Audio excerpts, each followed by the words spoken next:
I've had the opportunity to watch this business grow basically from the ground up. And over those 30 years, we have innovated. We have built new plants, new facilities. We've created a ton of American jobs. So I'm so proud of what we've built here. When I started here, the entire company was around 55 to 60 employees, and that included all the office staff. And as we stand today, we're American proud, and we have over 750 employees.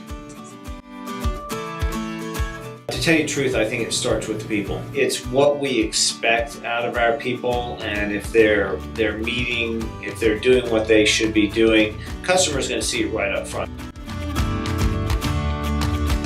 So right off the bat, coming in the door to Endura, I was pretty pumped up that you had an American company at a time that most people were going offshore, was investing in technology, investing in facilities, investing in people to do things domestically. So that, I believe, is a mindset that was different. When I first started working here, I was 23 years old. I didn't have any kids.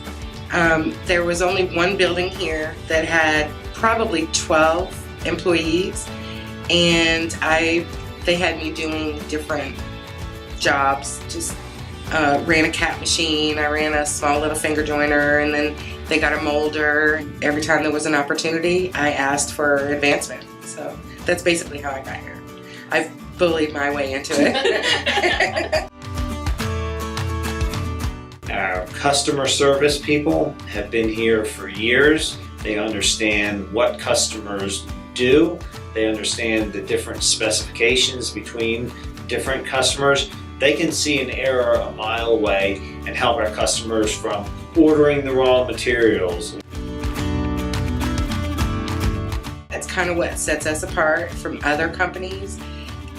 We have literally a combined experience of 200 years between all of our employees. Our employees are, sounds corny, but they're like family to us. And I think that you can sense that. There is a very deep commitment here. We've been here 60 plus years, so we're doing something right.